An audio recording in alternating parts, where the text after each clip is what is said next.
Hello and welcome back. मैं मधु और ऐसी वीडियोस और देखने के लिए चैनल सब्सक्राइब कर लो। ओके, तो आज का टॉपिक है novel the bluest eye by Toni Morrison. ये the bluest eye by Toni Morrison. आज की वीडियो में हम लोग देखेंगे इसकी summary, point of view, theme और कैरेक्टर्स। ओके, तो स्टार्ट करते हैं। टोनी मॉरिसन, इनका बर्थ हुआ था 18 फेब 1931 को लोरेन, ओहायो, यूएस में। इनकी डेथ हुई थी 5 अगस्त को 2019 में न्यूयॉर्क, यूएस में। कोल एंथनी मॉरिसन ये American novelist, essayist, book editor और कॉलेज प्रोफेसर थी। इनकी पहली नॉवल ब्लूएस्ट आई थी जो कि पब्लिश हुई थी 1970 को। नॉवल की जो सेटिंग है वो लोरेन, ओहायो में है। ग्रेट डिप्रेशन के बाद का टाइम है। ग्रेट डिप्रेशन ये एक वर्ल्ड वाइड विश्व स्तर पे एक गंभीर आर्थिक मंदी थी जो मोस्ट ऑफ द कंट्रीज में 1929 से शुरू होके 1930 के दशक के अंत तक चली। नॉवल का स्ट्रक्चर 4 पार्ट में डिवाइड है। First autumn, second winter, third spring, fourth summer, और हर एक पार्ट के भी और सब पार्ट्स भी हैं। ओके, तो नॉवल की समरी स्टार्ट करते हैं। एक फैमिली है मैकटीर्स जिसने एक टेनेंट को रखा है। उस टेनेंट का आदमी का नाम क्या है? Mister Henry. मैकटीर की फैमिली में मिस्टर मैकटीर है, मिसेस मैकटीर है और इनकी 2 बेटियां हैं, फ्रीडा और क्लाउडिया। नॉवल का जो पॉइंट ऑफ व्यू है वो क्लाउडिया के ही पॉइंट ऑफ व्यू से है, बट उसकी डिफरेंट स्टेज ऑफ लाइफ से। और इसमें कहीं कहीं पे third person point of view भी है। जो नैरेटर है वो ओमनिसेंट है। इन लोगों के घर में एक नई लड़की आती है। उस लड़की का नाम क्या है? पिकोला ब्रीडलव। ये लड़की पिकोला इनके घर पे रहने क्यों आती है? क्योंकि पिकोला के फादर ने उसका घर जलाने की कोशिश करी है। इस वजह से जो पिकोला का फादर है वो जेल में है और पिकोला की माँ उन जिसके लिए काम करती है, एज एन हाउस कीपिंग का काम करती है, वो उनके साथ रह रही है। और पिकोला का भाई सैमी वो एक दूसरी फैमिली के साथ रहता है। पिकोला की माँ का नाम पॉलिन है और पिकोला के फादर का नाम चॉली है। इन दोनों में हमेशा से ही झगड़े होते हैं। ये लोग बच्चों के सामने भी झगड़ा करते हैं और पिकोला को मतलब उनकी सराउंडिंग, सोसाइटी और उसके माँ बाप की वजह से भी लगता है कि वो अगली है, वो सुंदर नहीं है। और उसको क्या लगता है पिकोला को कि जब अगर उसकी आंखें नीली हो जाएंगी, उसको ब्लू आइज मिल जाएंगी तो वो सुंदर हो जाएगी, क्योंकि उसने अपने आसपास ऐसी ही चीज़ें देखी हैं। क्योंकि जो वाइट लोग थे वो सुपीरियर थे, उनकी आंखें ब्लू होंगी, तो उसको पिकोला को यही लगता है कि अगर उसकी ब्लू आइज हो जाएंगी तो सुंदर हो जाएगी, तो वो ब्लू आइज के लिए हमेशा प्रे करने लगी। जो मैकटीर फैमिली है वो काफ़ी अच्छी है और जो उनकी बच्चियां हैं फ्रेडा और क्लॉडिया, वो पिकोला को काफ़ी पसंद करती है, उसके साथ अच्छे से बिहेव करती हैं। पिकोला और फ्रेडा की फ्रेंडशिप एक बाउंडेशन एक शर्ली टेम्पल की वजह से भी और ज़्यादा अच्छा हो जाता है। दोनों लड़कियां शर्ली टेम्पल को बहुत पसंद करती हैं। शर्ली टेम्पल एक अमेरिकन एक्ट्रेस और डिप्लोमेट थी। बहुत लोगों को लगता है कि ये किसी जगह का नाम है, किसी टेम्पल का नाम है, पर ऐसा नहीं है। शर्ली टेम्पल ये एक ह्यूमन बीइंग का नाम है। पर क्लाउडिया को शर्ली टेम्पल पसंद नहीं थी। पिकोला और इन लड़कियों के स्कूल में एंट्री होती है न्यू गर्ल का नाम क्या है? मॉरिन। मॉरिन इन लड़कियों के कंपैरिजन में लाइट स्किन थी उसकी और वो रिच थी और उसको लड़के और टीचर्स सभी बहुत पसंद करते थे। फ्रेडा और क्लॉडिया वो सिर्फ फैसिनेटेड और एनॉयड दोनों ही थे। एक दिन ये चारों लड़कियां घर जा रही होती हैं, क्लॉडिया, फ्रेडा और पिकोला और मॉरिन, ये चारों लड़कियां घर जा रही होती है। तो कुछ जो लड़के होते हैं, कुछ जो लड़के होते हैं वो पिकोला पे रेसिस्ट कमेंट करते हैं, उसको बोलते हैं ब्लैक ईमो। पिकोला रोने लगती है, उसके हाथ से बुक छूट जाती है, वो अपनी आंखें अपने हाथों से कवर कर लेती है। फ्रेडा उन लड़कों पे चिल्लाती है, फिर वो सारी लड़कियां वहां से चली जाती हैं। मॉरिन पिकोला से बात करने की कोशिश करती है। वो उससे बोलती है कि मैं यहाँ पे भी मूव हुई हूँ, मेरा नाम मॉरिन पील है। तो पिकोला अपना नाम बताती है। मॉरिन का फ्रेंडली बिहेवियर देख के फ्रेडा और क्लॉडिया दोनों सरप्राइज हो जाती हैं। मॉरिन इन लड़कियों को आइसक्रीम खिलाने का ऑफर करती है। फिर थोड़ी देर बाद इन लोगों में झगड़ा भी हो जाता है और फिर ये मॉरिन रेसिस्ट कमेंट करके इन लड़कियों पे वो निकल जाती है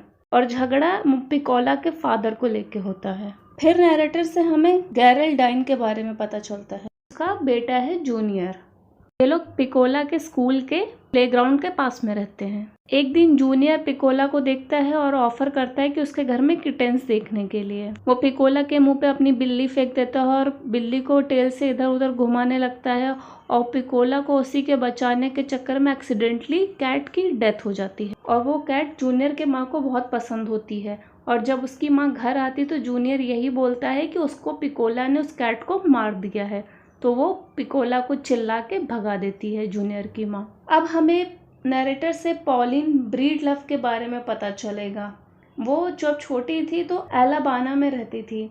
एक दिन जब वो छोटी थी तब वो एक नेल पे अपना पैर रख देती है, कीले पे अपना पाँव रख देती है। तभी से जो उसका फुट है वो लिम्प होने लगता है और क्रूकेड हो जाता है, मतलब टेढ़ा हो जाता है पैर उसका थोड़ा सा। पॉलिन को चीज़ें अरेंज करना बहुत अच्छा लगता है। वर्ल्ड वॉर 2 के आसपास ये लोग, इसकी फैमिली, पॉलिन की फैमिली केंटकी शिफ्ट हो जाते हैं काम की तलाश में। एक एक करके पॉलिन के भाई बहनों की शादी हो जाती है। सिर्फ पॉलिन बचती है और इसके 2 यंगर सिबलिंग बचते हैं। एक दिन पॉलिन अपने काम से रेस्ट लेके यहीं फेंस के आसपास रहती है, तभी उसको चॉली मिलता है और इन लोगों में प्यार होता है और इन लोगों की शादी हो जाती है। उसके बाद ये लोग ओहायो शिफ्ट हो जाते हैं। इन दोनों में बाद में झगड़े होने शुरू हो जाते हैं। पिकोला का फादर एब्यूसिव अल्कोहलिक बन जाता है। पॉलिन को एक जगह जॉब मिल जाती है वाइट पीपल के यहाँ पे एज एन हाउस कीपिंग की जॉब। एक दिन पिकोला का फादर पिकोला की माँ की काम की जगह पे पहुंच जाता है, पॉलिन की काम की जगह पे पहुंच जाता है और पैसे की डिमांड करता है। उसका बिहेवियर उसकी मालकिन को, जो उसकी पिकोला की माँ की जो मालकिन है, उसे बिल्कुल भी अच्छा नहीं लगता है। वो बोलती कि वो उसको, पॉलिन को तब तक पे नहीं करेगी, पिकोला की माँ को तब तक वो काम के पैसे नहीं देगी जब तक वो अपने हस्बैंड को छोड़ नहीं देती। पर वो मानती नहीं है पिकोला की माँ, पिकोला के फादर को छोड़ती नहीं है और वहाँ से जॉब छूट जाता है उसका। थोड़े दिन बाद ये प्रेग्नेंट होती है पॉलिन, तो हस्बैंड वाइफ का रिलेशनशिप थोड़े दिन तो ठीक चलता है, फिर वापस से इन लोगों में झगड़े होने शुरू हो जाते हैं। फिर से पॉलिन काम करना शुरू कर देती है। उसको अपने घर से ज़्यादा जहाँ वो काम करती है उसे वो जगह अच्छी लगती हैं।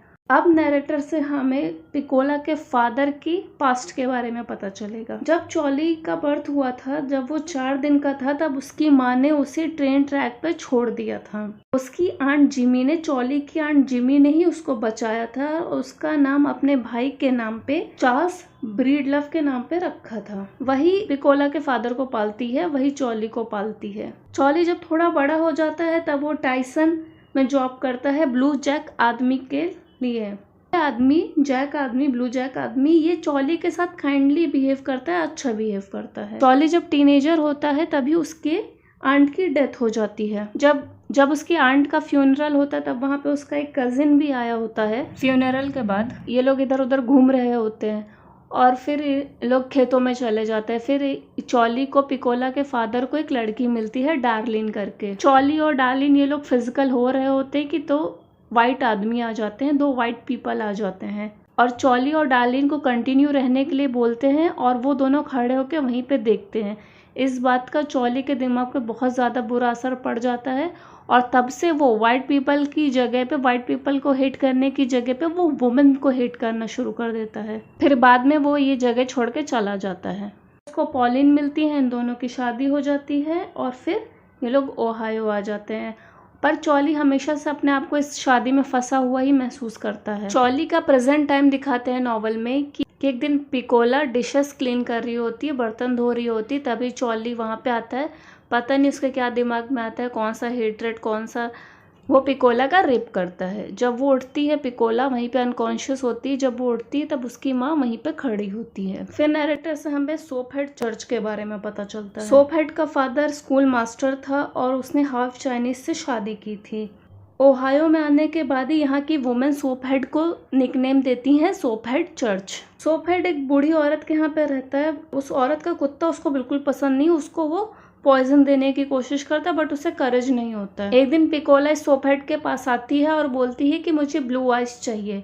सोपहेड को भी पता है कि ऐसा कुछ हो नहीं सकता, पर वो पिकोला से कहता है कि मैं एक मीट दे रहा हूँ, जाके तुम उस कुत्ते को दे दो। अगर वो जो डॉग है अगर वो फनी बिहेव करेगा तो मतलब तुम्हारी ब्लू आइज आ जाएंगी। तो वो जो पॉइजन है वो मीट में दे देता है पिकोला को उस डॉग को खिलाने के लिए। पिकोला को तो ये पता नहीं है। पिकोला उस डॉग को मीट देने के बाद वहाँ से चली जाती है। फ्रेडा और क्लॉडिया अब मैरीगोल्ड सीड्स बेच रही हैं न्यू बाइसाइकिल के लिए। इन्हीं गॉसिप्स में पता चलता है कि पिकोला प्रेग्नेंट है। उसके फादर ने उसका सेकंड टाइम रेप किया, उसके बाद वो वहाँ से कहीं चला गया। तो जो अब पिकोला है वो प्रेग्नेंट है। तो ये दोनों लड़कियां जो मैरीगोल्ड को प्लांट करती हैं, अपने बाइसाइकिल सेक्रीफाइस कर देती हैं जो पैसे इकट्ठे किए होते हैं, वो लड़कियां ये सोचती हैं कि अगर ये जो मैरीगोल्ड का फूल है अगर अच्छे से खिलेगा तो मतलब पिकोला का बच्चा अच्छा रहेगा, मतलब हेल्दी रहेगा बच्चा। एंड में पिकोला पागल सी हो गई है। वो उसकी कोई इमेजिनरी फ्रेंड है या उसकी खुद की अंतरात्मा है, जो भी है, वो उससे आप बात करती है। तो वो जो उसकी इमेजिनरी फ्रेंड या आत्मा उससे पूछती है पिकोला से कि तो तुम्हारा जब सेकंड टाइम रेप हुआ तुमने अपनी माँ को क्यों नहीं बताया? तो पिकोला ने कहा वो बिलीव ही नहीं करती। वो जो फूल हैं वो खिलते नहीं हैं। जो पिकोला का बच्चा है वो प्री मैच्योरली पैदा होता है और उसकी डेथ हो जाती है। और इस नावल के एंड तक पिकोला पागल सी हो जाती है। वो अपने आप से बात कर, इमेजिनरी सेल्फ से अपने बात कर रही है। नावल की थीम चाइल्ड मोलेस्टेशन है, रेसिज्म है, पॉवर्टी है। ओके, वीडियो जैसा भी लगा है कमेंट करके बताओ। अच्छा लगा है तो लाइक करो। See you next time, bye bye, thanks for watching.